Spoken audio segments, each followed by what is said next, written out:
Movie की शुरुआत में जापान का टोक्यो सिटी दिखाया जाता है जो रात में भी जगमगा रहा है। एक बिल्डिंग में योशियुकी नाम का एक आदमी अपने ऑफिस में रात तक काम कर रहा होता है। अगले शॉट में उसके घर पे एक बैग डिलीवर किया जाता है। उसकी पत्नी मित्सु बैग खोलती है तो उसमें उसके मायके से फ्रेश फिश आई होती है। वो अपने पिता को फोन करती है तो उसके पिता कहते हैं कि बेटी फिश बहुत फ्रेश है, तुम इसे ग्रेवी में डालोगी तो बहुत ही टेस्टी बनेगी। और बताओ तुम दोनों बच्चों के लेकर गाँव कब आ रहे हो? जल्दी आएंगे पिताजी। ये कहकर वो अपनी बेटी यूई को फोन देती है, पर यूई अपने नाना जी से बात नहीं करती और उसे फिश भी पसंद नहीं होता। मित्सु को फिश बनाना भी नहीं आता। वो योशियुकी से मदद मांगती है पर वो आराम से बैठकर टीवी देख रहा होता है और अपनी पत्नी की मदद नहीं करता। मित्सु फिश को फ्रिज में रख देती है और मायके से आया हुआ कैबेज निकालती है। उसमें से एक कीड़ा निकलता है और वो उसे देखकर डर जाती है। इतने में उनका बेटा केंजी मुंह में बर्गर दबाकर अंदर आता है और किसी से एक शब्द भी कहे बिना ही अपने कमरे में चला जाता है। लगता है वो कॉलेज स्टूडेंट है। वो अपने लैपटॉप के आगे बैठता है और तभी उसकी क्लासमेट जो उसकी क्रश भी है वो फोन करती है और क्लास नोट्स मांगती है। वो नोट्स भेजता है और अपनी क्रश की वीडियोस को निहार रहा होता है। दूसरे कमरे में उसकी बहन ऑनलाइन शॉपिंग कर रही होती है और मोबाइल पर ड्रेसेस को स्क्रॉल करके देख रही होती है।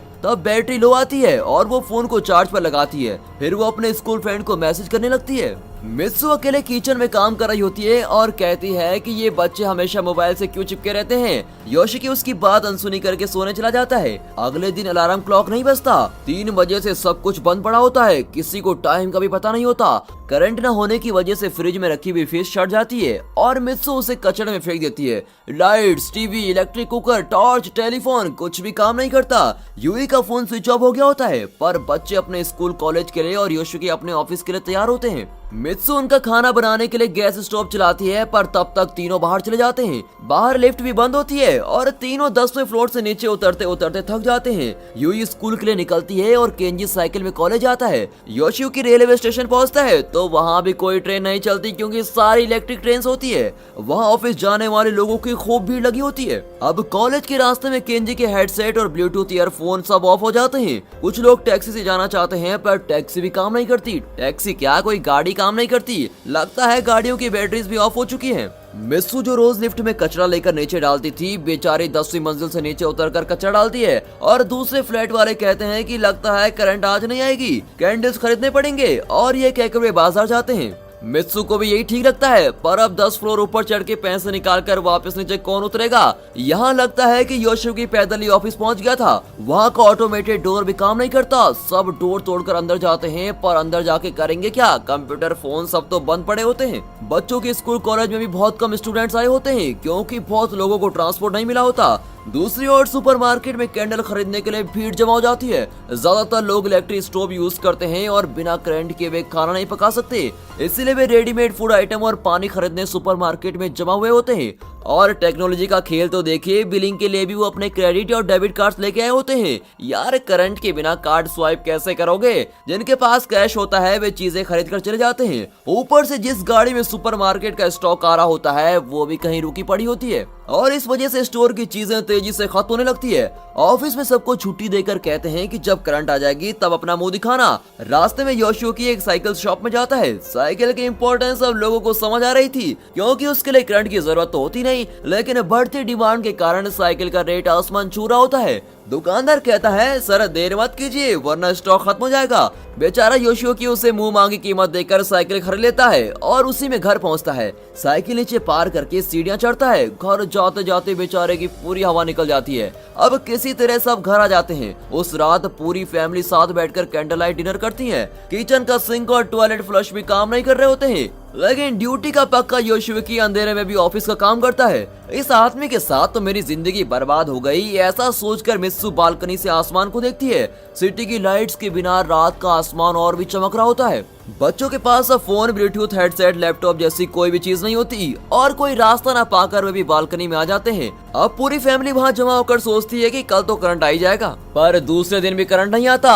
वॉशिंग मशीन की जगह मित्सु सारे कपड़े धो रही होती है और वो भी बहुत कम पानी में। योशियुकी ऑफिस जाता है तो बॉस सबसे पहले कहता है यहाँ क्या मैंने पावर प्लांट खड़ा किया है, घर चले जाओ, जब घर में करंट आए तभी आना। योशियुकी को घर पर रहने की आदत नहीं होती, इसीलिए वो घूमने निकलता है। तभी एक लड़का उसकी साइकिल पर बुरी नजर डालता है। अब योशियुकी उसको भगा देता है। केंजी अपने क्रश के घर जाता है तो वो बोरिया बिस्तर बांधकर फैमिली के साथ कहीं जा रही होती है। वे बताते हैं कि यहाँ खाने पीने का कोई इंतजाम नहीं है, इसीलिए हमें शहर छोड़कर जा रहे हैं। यहाँ घर में पानी नहीं होता और मित्सु पास के वाटर टैंक पे जाती है। वहाँ लंबी लाइन लगी होती है, लेकिन बिना करंट के बोरवेल से पानी कैसे निकलेगा भाई। वो लोग भी बेबस होकर लोगों को खाली हाथ लौटा देते हैं। योशियो के कुछ पैसे निकालने बैंक में जाता है क्योंकि एटीएम भी बंद पड़े थे। वहाँ बहुत भीड़ होती है, कंप्यूटर्स तो काम करने से रहे तो अकाउंट डिटेल्स कैसे देखेंगे। बैंक वाले कहते हैं कि भाइयों और बहनों, घर जाकर अपनी पुरानी पासबुक लेकर आओ, अगर उसमें बैलेंस है तो ही आपको पैसे मिलेंगे। अब बैंक वाले भी ऐसे थोड़ी सबको पैसे दे सकते हैं।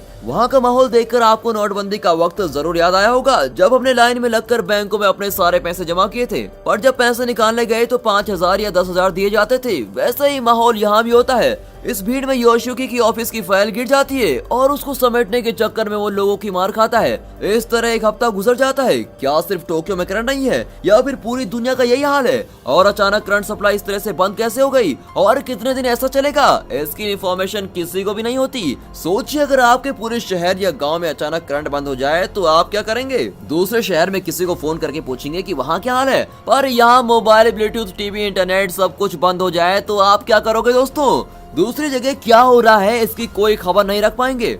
ऐसी हालत में टोक्यो के लगभग सभी लोग अपना सामान बांधकर पास के शहरों में जाने लगते हैं। अपार्टमेंट्स में रहने वाले बुजुर्गों की मदद के लिए कोई नहीं आता, उनके खाने पीने का कोई इंतजाम नहीं होता और वे एक एक करके मर रहे होते हैं। आखिरी में योशियुकी की फैमिली भी शहर छोड़कर मित्सु के मायके जाने का फैसला करती है। बच्चे गांव नहीं जाना चाहते, पर और कोई रास्ता न पाकर वे अपनी जरूरत की चीजें पैक कर लेते हैं। फ्लाइट की टिकट्स के लिए योशियुकी अपने पूरे पैसे निकालता है, फिर भी पैसे कम पड़ जाते हैं। तब मित्सु किचन के सारे डब्बे खोलकर उनमें से पैसे निकालती है। उतना पैसा देखकर पूरा परिवार शॉक हो जाता है।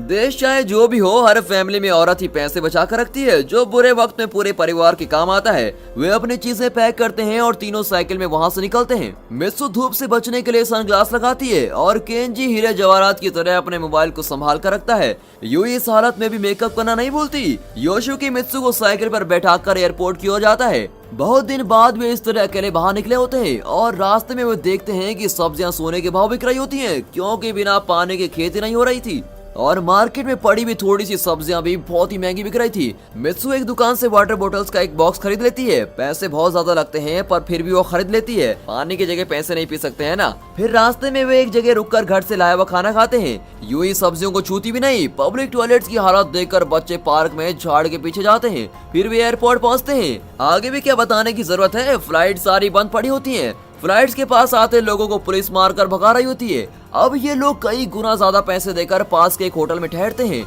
डिनर के वक्त योशियुकी सोचता है कि किसी तरह गांव पहुंचकर अपनी फैमिली को वहीं सेटल करना है। अब योशियुकी फैसला करता है कि बाय रोड ही उस गांव तक जाना पड़ेगा, पर रास्ते में कई शहर और गांव पड़ते हैं, उनमें भी कई प्रॉब्लम्स होंगी, पर हमें उन सबको फेस करना है। इस तरह वो सबको समझाता है। यूई जिद करती है कि उतनी दूर और वो भी साइकिल पर, नो चांस, आप मुझे वापस घर छोड़ दीजिए। लेकिन घर में क्या रखा है, ऐसा सोचकर वो मान जाती है। अगले दिन वे अपनी जरूरत की चीजें इकट्ठा करते हैं। बच्चे एक सुपरमार्केट में घुसते हैं जहां कोई नहीं होता। वे कहीं से एक मैप ढूंढ निकालते हैं। मित्सु और योशियुकी दूसरी ओर जाकर एक्स्ट्रा साइकिल खरीदने की कोशिश करते हैं। एक किराने की दुकान में साइकिल होती है, पर ओनर कहती है कि साइकिल तो मैं दे दूंगी, पर पैसों के बजाय कोई चीज दे दीजिए। मित्सु बैग से योशियुकी की दारू की बोतल निकाल कर दे देती है और बदले में थोड़ा चावल और एक साइकिल ले लेती है। देखा, ऐसी सिचुएशन में पैसों का कोई मोल नहीं होता। अब चारों अलग अलग साइकिल पे मैप की डायरेक्शन को देखकर जा रहे होते हैं। इस शहर में हर जगह ब्लॉक किया होता है और वे बाईपास से जाने लगते हैं। वहाँ बड़ी तादाद में लोग पैदल चल रहे होते हैं। कुछ लोग साइकिल्स और कुछ स्केटिंग बोर्ड पे भी जा रहे होते हैं। भीड़ में कुछ लोग इस विश्वास के साथ चल रहे होते हैं कि अगले शहर में करंट है, और चलते चलते रात हो जाती है और चारों खुले आसमान के नीचे सो जाते हैं। ठंड की वजह से केंजी जाग जाता है और देखता है कि एक आदमी इनकी वाटर बोतल चुरा कर भाग रहा है। केंजी उसे चेज करता है, पर वहाँ देखता है कि वो आदमी पानी में दूध का पाउडर मिलाकर एक छोटे बच्चे को दे रहा होता है, और ये देखकर केंजी का दिल मेल्ट हो जाता है और वो गिल्टी फील करके वापस आता है। दूसरे दिन इनके रास्ते में 2 किलोमीटर का एक लंबा टनल आता है। टनल के अंदर नाम की भी रोशनी नहीं होती। अंधेरे में टनल को पार करने के लिए एक एक्सपर्ट की जरूरत होती है।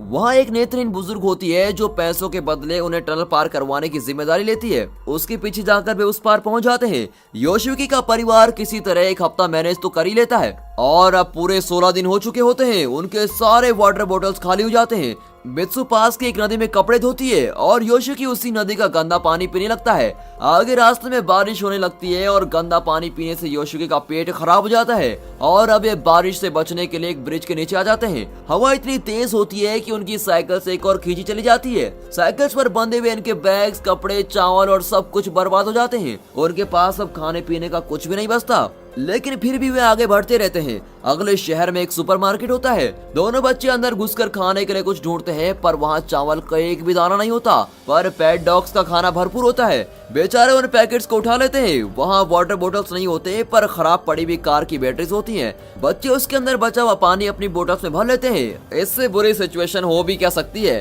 बाहर योशिकी आग जलाने की कोशिश में जुटा हुआ होता है, पर आग तो लगती ही नहीं। तभी केंजी अपना लाइटर देता है, पर उसे लेने के बजाय योशिकी अपने मेथड को लगातार ट्राई करता है। केंजी समझ जाता है कि अब करंट कभी नहीं आने वाला और उसका मोबाइल भी किसी काम का नहीं है, इसीलिए वो मोबाइल कवर को निकालकर उसे मरोड़ता है और उसे लगाकर साइकिल टायर का पंचर ठीक करता है। अगले 6 दिन तक वे डॉग फूड से अपना पेट भरते हैं और बैटरी से निकाला हुआ पानी पीते हैं। रास्ते में उन्हें एक फैमिली मिलती है जिसमें पति, पत्नी और 2 बच्चे होते हैं। वे एकदम शानदार साइकिल में जा रहे होते हैं। उन्होंने बाइकर्स का स्पोर्ट्स गियर पहना होता है और सेफ्टी हेलमेट के साथ एकदम पक्के बाइकर्स लगते हैं। उनके पास खाने पीने की चीजें भी भरपूर होती हैं। वे बारिश का साफ पानी पीते हैं और उससे भरकर भी रख लेते हैं। रास्ते में जहाँ भी खाने लायक पौधे फल रहे होते हैं वे सब बटोर कर रख लेते हैं। वे कम खाते हैं और ज्यादा बचा कर रखते हैं, क्योंकि न जाने और कितना दिन यूं ही रास्ते में गुजारना पड़ेंगे। उनके पास एक कैमरा होता है जो बैटरी से नहीं चलता बल्कि मैकेनिकल कैमरा होता है। ये फैमिली इस ट्रिप को एंजॉय कर रही होती है और दोनों फैमिलीज एक दूसरे को देखकर बहुत ही खुश होती हैं और दोनों कुछ दूर साथ तक ही सफर करती हैं। तब एक ब्रिज पर मिलिट्री वाले पास के शहर में करंट की सिचुएशन को जानने के लिए जा रहे होते हैं। एक मोड़ पर नई फैमिली अपने गांव का रास्ता पकड़कर चली जाती है और योशिकी की फैमिली करंट वाले शहर की तलाश में आगे बढ़ती है। उस नई फैमिली को देखकर योशिकी को थोड़ी जलन हो रही होती है, क्योंकि वे थोड़ी चीजों में इतने खुश नजर आ रहे थे। इसीलिए उनके जाने से योशिकी को जरा तसल्ली होती है। योशिकी को डर भी रहता है कि मैं एक छोटी सी आग भी जला नहीं पाया तो अपनी फैमिली को इस मुश्किल समय में कैसे बचाऊंगा। अब बच्चों के कपड़े गंदे हो गए होते हैं, पर वे उन्हीं कपड़ों में अगले शहर पहुंचते हैं। वहां जाकर पता चलता है कि वहां भी करंट नहीं है। लोगों की बात मानकर वे इतनी दूर बेकार ही आ गए थे। केंजी योशिकी पर चिल्लाता है कि यार डैड, आप तो बड़े सपने दिखा रहे थे कि यहाँ करंट है, कहाँ है करंट। फिर मित्सु दोनों के बीच सुलह करवाकर वहाँ से आगे ले जाती है। आगे एक एक्वेरियम होता है जहाँ बहुत ही भीड़ होती है। वहाँ एक्वेरियम की मछलियाँ और कीड़ों को लोग पकाकर बेच रहे होते हैं। योशिकी की फैमिली भी लाइन में लग जाती है, पर जब उनकी बारी आती है तो सब कुछ खत्म हो जाता है। योशिकी उनके पैर पकड़ लेता है कि कम से कम मेरे बच्चों को कुछ खाने को तो दे दो, पर भूखे लोगों ने वहाँ के बर्तन भी चाट कर साफ कर दिए होते हैं। अब उनके पास पानी भी नहीं होता और वे जान हाथ में लिए आगे बढ़ते हैं। अब पावर कट के 67 दिन हो चुके हैं और लगभग जान ही निकल चुकी होती है सभी की। अपनी साइकिल्स के साथ वे एक खेत में पहुंचते हैं और सिकुड़कर गिर जाते हैं। तभी उन्हें एक सफेद सुअर दिखता है। मित्सु बैग से एक रस्सी निकालता है और उसे लेकर योशिकी सुअर के पास जाता है और उसको पकड़कर मार डालता है। अब उसे काटेगा कौन? मित्सु को तो फिश बनाने भी नहीं आती और ना ही ठीक से पकाना आता है। तभी वहाँ एक बुजुर्ग किसान आता है और वो उन्हें पानी और खाना देता है। यूई जो फिश नहीं खाती थी वो यहाँ दबा दबा कर सुअर का मांस खा रही होती है, पर खाने से पहले उन्होंने प्रॉमिस किया होता है कि खाने के बदले में वे बुजुर्ग के लिए कुछ काम जरूर करेंगे। अब वहाँ पैसों का कोई काम नहीं था। पैसा नाम की चीज जब नहीं थी तो इसी तरह दुनिया चलती थी। काम करके पैसे नहीं बल्कि जरूरत की चीजें दी जाती थी। बुजुर्ग उन चारों को सुअर काट कर उसका मांस धूप में सुखाने का काम देता है और वे बड़े खुशी से वो काम करते हैं। फिर वे चूल्हे पर एक बड़ा बर्तन रखकर पानी गर्म करते हैं। बुजुर्ग नहाकर उन्हें भी नहाने को कहता है और 2 महीने बाद गर्म पानी से नहाकर उन्हें स्वर्ग जैसा नजर आता है। बुजुर्ग सबको नए कपड़े देता है और कहता है कि ये कपड़े मैंने अपने बेटे और उसके परिवार के लिए खरीदे थे। वे अमेरिका से आने वाले थे पर नहीं आए। उसकी बात सुनकर मित्सु को अपने पिता की याद आने लगती है और वो योशिकी का हाथ पकड़कर सो जाती है। उस रात सब बहुत ही गहरी नींद में मस्त तरीके से सोते हैं। ये खेत और उसके आसपास की जगह ऐसी बुजुर्ग की है। उसने इलेक्ट्रिक फेंस लगा रखी होती है, पर अब तो करंट ही नहीं था। इसीलिए बुजुर्ग योशिकी की फैमिली से कहता है तुम्हें उन सुअरों से इस खेत को बचा कर रखना होगा। अगर सुअर अंदर आ जाएं तो उसे पकड़ना भी होगा। इस तरह वे कुछ दिन वहाँ रहते हैं और बुजुर्ग के काम में मदद करते हैं। बुजुर्ग उन पर और खुद पर रहम खाकर कहता है कि तुम लोग चाहो तो हमेशा के लिए यहीं रुक सकते हो। मुझे भी एक फैमिली का साथ रहने को मिल जाएगा और बड़ा ही सुकून लगेगा। तब योशिकी बताता है कि वो अपनी फैमिली को मित्सु के पिता के पास ले जाना चाहता है। बुजुर्ग कहता है कि अच्छी बात है, तुम मेरे जैसे एक बुजुर्ग से मिलने जा रहे हो। फिर वो उन्हें सुअर का मांस देता है जो उन्होंने नमक डाल के धूप में सुखा रखा था। ये 1 हफ्ते तो चलेगा। वो उन्हें और भी फूड आइटम्स पैक करके देता है और और रास्ते के खर्चे के लिए पैसे भी देता है। वे बुजुर्ग से विदा लेकर 3 दिन साइकिल पर ट्रैवल करते हैं। अपने मैप के भरोसे वे आगे जाते हैं तो वहाँ एक नदी बह रही होती है। अब वे सोचते हैं कि इसको पार कैसे करें। तब योशिकी अचानक आसपास पड़ी हुई लकड़ियां इकट्ठा करता है और पूरी फैमिली मिलजुट कर एक बोट तैयार करती है। फिर थोड़ा सामान उस पर रखकर और खींचते हुए वो पार पहुंच जाते हैं। योशिकी और केंजी साइकिल लेने वापस आते हैं। इतने में तेज बारिश होने लगती है और हवा भी तेज हो जाती है। दोनों साइकिल लेकर वापस आ रहे होते हैं कि नदी का बहाव बढ़ जाता है और लकड़ियां बिखरने लगती है। केंजी किसी तरह उस पार पहुंच जाता है पर योशिकी पानी में डूबकर नदी के साथ बह रहा होता है और वे पूरी रात उसको ढूंढते हैं पर उसका कहीं पता नहीं चलता। वे रोते हुए उसे हर जगह ढूंढते हैं लेकिन सिर्फ उसके सर के बाल मिलते हैं। अब पावर कट के 94 दिन हो गए हैं। मित्सु योशिकी के बारे में सोचकर रो रही होती है। केंजी उसको संभाल रहा होता है। फिर बैग से खाने की चीज निकालकर अपनी बहन को देता है और वो पीछे आते हुए कुत्ते के साथ खाना शेयर करती है। कुत्ता अपने साथी कुत्तों को भी वहाँ ले आता है कि चलो भाइयों खाना मिल गया। अब सारे कुत्ते मित्सु के बैग पर झपटते हैं जिसमें से मांस की बू आ रही होती है। वो बेचारी डगमगाकर खड्डे में गिर जाती है और उसका पैर भी फ्रैक्चर हो जाता है। दोनों बच्चे उसे किसी तरह ऊपर ले आते हैं। इस बीच कुत्ते सारे मांस खा चुके होते हैं और अब उन बच्चों को भी अपना शिकार बनाना चाहते हैं। डर के मारे वे सब आंखें बंद करते हैं और रेल की पटरियों के बीच बैठ जाते हैं। तब दूर से कोई आवाज आती है जिसे सुनते ही कुत्ते भाग जाते हैं। तब वहाँ एक ट्रेन आ रही होती है जो कोयले से चलती है और इन्हें पटरी पर बैठा देख इंजन ड्राइवर ब्रेक मारता है। उसे देखकर तीनों खुश हो जाते हैं और ट्रेन में जाकर बैठ जाते हैं। उस ट्रेन का एक आदमी मित्सु के पैर पर पट्टी लगाता है और उसके पति के बारे में पूछता है। उसका सवाल सुनकर तीनों रोना शुरू कर देते हैं। फिर दिखाते हैं कि योशिकी पत्थरों के बीच पड़ा हुआ है पर वो टकला होता है। तब पता चलता है कि वो इतने दिन विग पहनकर घूम रहा था और विग के बालों को देखकर उसकी फैमिली ने सोचा कि वो मर गया। वो होश में आता है और बड़ी मुश्किल से चलकर थोड़ी दूर जाकर बैठ जाता है। तब वही ट्रेन उसको क्रॉस करके जाती है। योशिकी ना तो उठकर चल पाता है और ना ही उसकी आवाज निकलती है पर उसकी पॉकेट में कैंडल लाइटर होता है जो केंजी ने दिया था। वो उसको जलाता है और उससे धुआं निकलने लगता है। खुशकिस्मती से ट्रेन के अंदर से मित्सु उसको देख लेती है। वो और गौर से देखती है तो धुएं के बीच उसे अपने पति का टकला सर नजर आता है। वो चिल्लाकर जमीन आसमान एक कर देती है और ट्रेन रुकवा देती है। बच्चे भागते हैं और योशिकी को उठा लेते हैं। चलो शुक्र है फैमिली का रियूनियन हो गया। अब योशिकी और मित्सु अपनी बीती जिंदगी की कहानियां बच्चों को सुनाते हुए अपना सफर कंटिन्यू करते हैं। तब मित्सु योशिकी के नकली बाल उसको देती है जो उसे नदी में मिले थे। इस घटिया माल की मुझे कोई जरूरत नहीं, ऐसा कहकर योशिकी उसको बाहर फेंक देता है। ट्रेन आगे एक टनल के अंदर जाती है और स्टीम इंजन होने की वजह से वो ट्रेन बहुत धुआं छोड़ती है पर टनल बहुत छोटी होती है और इसलिए धुआं घूम फिर कर वहीं ट्रेन के अंदर चला जाता है और सभी का मुंह काला हो जाता है। जो लोग मेकअप के बिना बाहर नहीं निकलते थे वे अब एक दूसरे का काला चेहरा देखकर खिलखिलाकर हंस पड़ते हैं। और अब पावर कट हुए 108 दिन हो जाते हैं। तीनों मित्सु को एक ठेले जैसी गाड़ी में बैठाकर ले जा रहे होते हैं पर आगे शहर या गांव के बजाय एक बीच होता है। मित्सु ध्यान से समुद्र की ओर देखती है तो वहाँ उसके पिता फिशिंग करते हुए नजर आते हैं। वो खुशी से पिता को पुकारती है और बच्चे भी नाना जी कहकर चिल्लाने लगते हैं। योशिकी भी पिताजी, अरे वो पिताजी कहकर चिल्लाने लगता है और सब दौड़कर नाना जी के पास पहुँच जाते हैं। अपने पोता और पोती को देखकर नाना जी खुशी से झूम उठते हैं। 108 दिनों में बिना करंट की कई फैमिलीज मर चुकी होती हैं क्योंकि करंट के बिना तो हमने जीना सीखा ही नहीं। इन मौतों की वजह से दुनिया की आबादी भी बहुत कम हो चुकी होती है पर योशिकी की फैमिली लंबा और कठिन रास्ता पार करके अपने गांव पहुंच गई थी और वो भी जिंदा।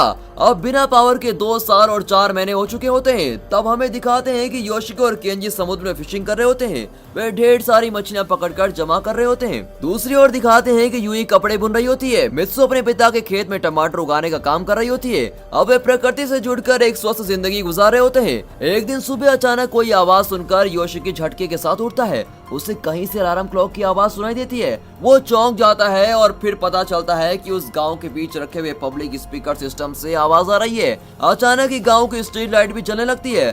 लगभग 2.5 साल बाद करंट वापस आई होती है और गांव के लोग उन लाइट्स को अजूबे की तरह देख रहे होते हैं। अगले सीन में दिखाते हैं कि टोक्यो फिर से उस पुरानी भागदौड़ में खो चुका है। न्यूज, यूट्यूब और सारे टीवी चैनल गुजरे हुए पावर कट के बारे में 24 घंटे चर्चा कर रहे होते हैं। ये पावर कट क्यों हुआ, इसकी असली वजह क्या थी और इतना लंबा पावर कट क्यों हुआ, इन सब सवालों के जवाब टीवी न्यूज पर योशिकी की फैमिली देख रही होती है। एक चैनल पर कहते हैं कि ये सोलर स्टॉर्म की वजह से हुआ। दूसरा चैनल बताता है कि असली न्यूज तो हम बताते हैं। एक बहुत ही बड़ा और भारी मेटेओराइड आसमान से गिरा और धरती से टकरा गया, इसी वजह से पावर चली गई थी। कुछ और चैनल्स पर ब्रेकिंग न्यूज चल रही होती है कि ये टेररिस्ट का साइबर अटैक है और इस तरह हर चैनल अपनी अपनी अलग ही कहानी बता रहा होता है। ये लोग कंफ्यूजन में होते हैं कि आखिर सच है क्या। जो भी हो, चलो हम वापस टोक्यो चलते हैं। ये फैसला करके भी टोक्यो में अपने घर आ पहुंचते हैं। अगले शॉट में दिखाते हैं कि मित्सु फिश कट कर रही होती है। केंजी अपने लैपटॉप के बजाय गिटार हाथ में लिए उसको बजा रहा होता है। यूई मोबाइल फोन के बजाय सिलाई मशीन पर काम कर रही होती है और लगता है कि स्कूल में भी ये सब सिखाया जा रहा था। योशिकी अपना लंच बॉक्स भूल जाता है और मित्सु उसे लंच बॉक्स देने लिफ्ट में जाती है। नीचे योशिकी साइकिल लेकर ऑफिस जाने के लिए तैयार खड़ा होता है। तब मित्सु के नाम का एक पोस्ट आता है। अरे ट्विटर वाला नहीं, असली वाला पोस्ट। उसमें कुछ फोटोज होते हैं। याद है वो कम चीजों में सुखी रहने वाला परिवार जो रास्ते में मिला था। 2.5 साल बाद भी उन्होंने इस फैमिली को याद रखा था और उनके एड्रेस पर वो फोटोज भी भेजे हैं जो उन लोगों ने अपने मैकेनिकल कैमरे से खींचे थे। अब चारों मिलकर उन फोटोज को देखने लगते हैं और दोस्तों इसी के साथ ये मूवी यहाँ पर खत्म होती है। एक पावर कट, सिर्फ एक लंबे पावर कट की वजह से उन्होंने गांव तक का रास्ता तय किया। उसी ने उनकी जिंदगी बदल डाली थी। फिर गांव की जिंदगी ने उनको जो सीख दी थी वो उसे कभी नहीं भूलेंगे। पहले तो एक ही छत के नीचे रहकर वो अजनबियों की तरह रहते थे, लेकिन अब उनके पास बिना घर के भी एकजुट होकर रहने का एक्सपीरियंस मिल चुका था और वे एक दूसरे की और करीब आ चुके थे। Power, technology, media, social media की हलचल से दूर एक पीसफुल जिंदगी हमारा इंतजार कर रही है। उसे अपनाने के लिए छोटी सी कोशिश की जरूरत है जो इस मूवी ने की है। इसी बात पर दोस्तों इस वीडियो को एक लाइक और चैनल को अभी सब्सक्राइब कीजिए और हाँ, साथ ही अपने फ्रेंड सर्कल में इस वीडियो को शेयर जरूर कीजिए। And finally thanks for watching.